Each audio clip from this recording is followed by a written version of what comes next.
Halo penonton cerdas, balik lagi bersama saya Everson. Gue punya cerita menarik, mungkin bisa dibilang juga sebagai mukjizat buat gue.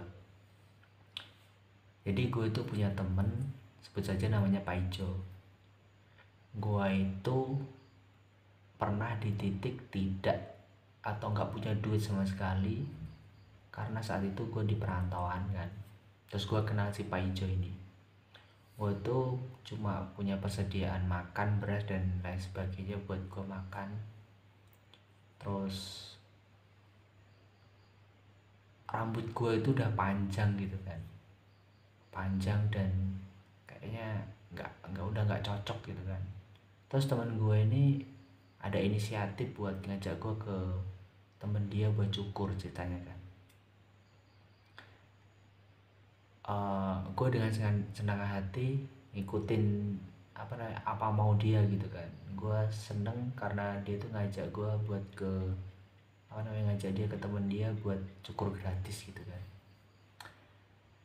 Nah di keesokan harinya gue dijemput pakai mobil dia gitu kan. Terus kita ketemuan di suatu terminal gitu kan. Kita ketemuan di terminal. Gue datang ke sana, gue udah nyampe sana, naik sepeda sampai sana, sepeda gue titipin, terus gue naik mobil sama dia gitu kan.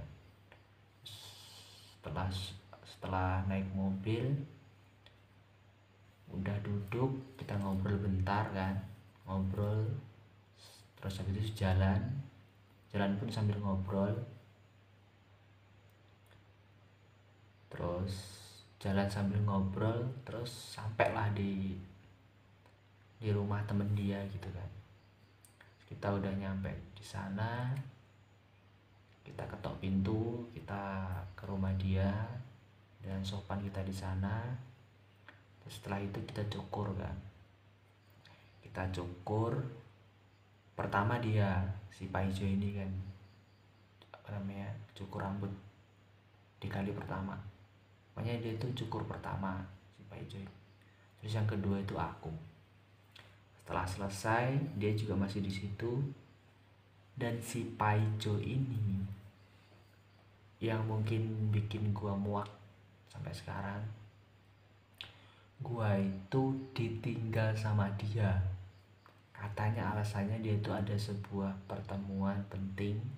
Jadi gue tuh harus ditinggal di situ gitu kan. Dia pamit dengan dengan baik-baik gitu. Dia pamit bilang ke gue, katanya gue mau gue mau ada pertemuan, nanti kamu bareng aja ya sama teman-teman gitu kan. Nanti ke acara gereja gitu kan. Waktu itu kan pas hari Minggu, jadi kan gue itu harus datang ke gereja gitu kan. Nah setelah itu gue ditinggal sama si Paijo ini kan. Setelah ditinggal, dia izin dulu sama gue, cuma gue kan nggak mungkin karena dia itu kan juga niatnya dia dan lain sebagainya. Tapi gue ngerasa dia tuh gak mikir, itu kan dari awal nggak ada duit gitu kan, nggak ada duit, nggak ada segala macam. Sedangkan gue itu tinggal tuh nggak deket, jauh banget gitu kan. Dan gue nggak nggak bawa apa-apa, duit nggak ada, kendaraan juga nggak bawa gitu kan. Gue ditinggal di tempat rumah temennya dia gitu. Pikirannya entah di mana. Dia tuh udah dewasa, cuma pikirannya tuh nggak tau lah, ya udah nggak jelas gitu kan. Terus gue iyain aja, ya udah kalau misalnya kamu mau kesana gitu. Tiba-tiba dia udah pergi gitu kan. Setelah udah pergi, gue mikir kan, gue ini gimana caranya kan biar gue ini bisa datang ke gereja gitu kan. Atau mungkin kasarnya gue bisa balik lah, sedangkan ini jauh berkilo-kilo, entah mungkin 10 kilo ada mungkin. Nah setelah itu gue mikir kan, pening.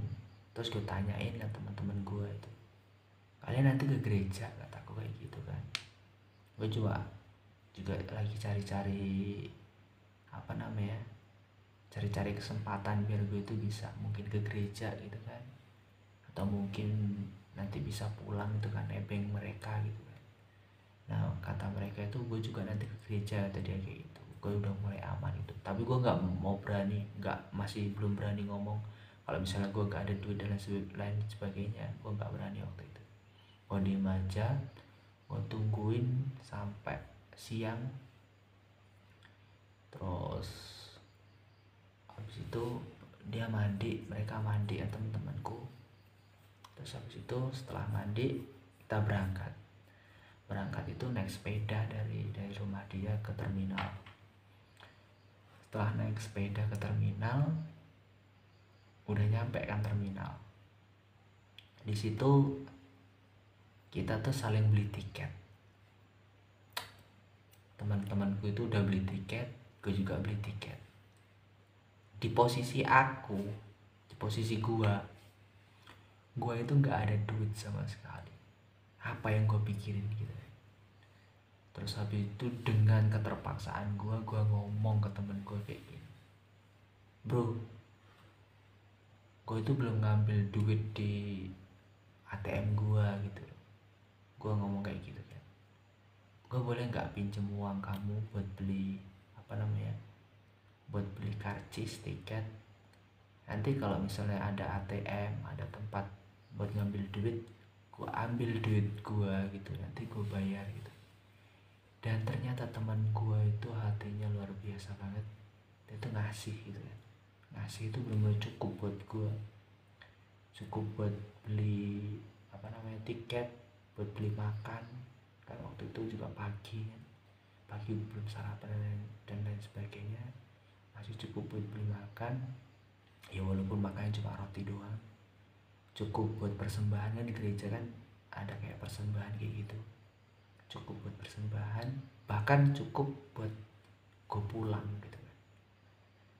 Dan setelah gue dikasih kasih pinjaman itu, gue ambil, gue beli tiket, terus gue berangkat.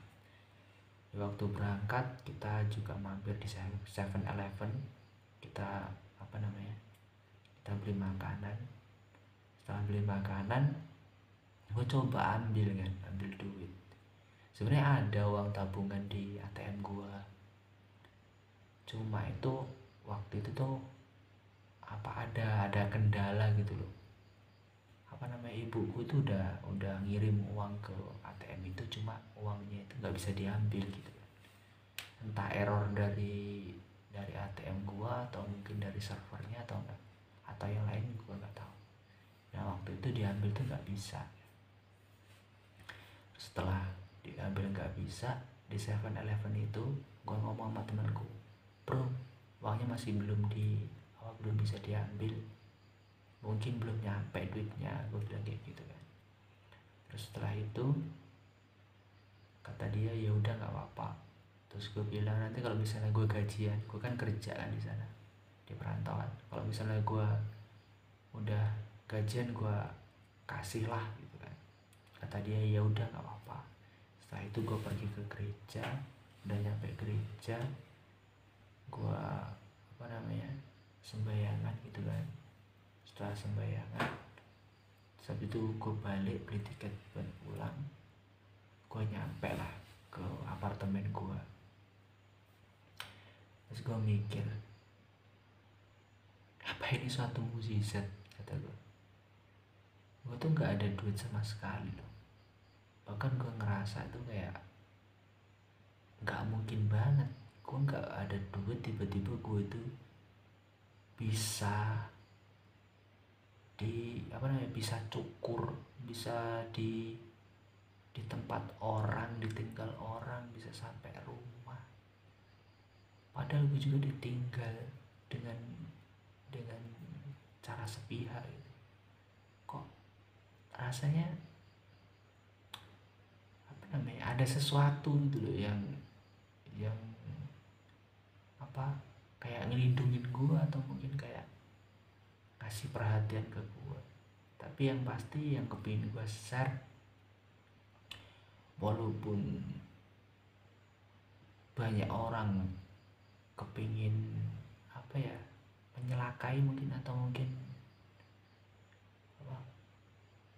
berusaha bikin kita sakit, tapi kalau misalnya kita bertahan, mungkin ada solusi yang terbaik buat kita. Mungkin itu aja sih yang pengen gue bagi, dan thank you.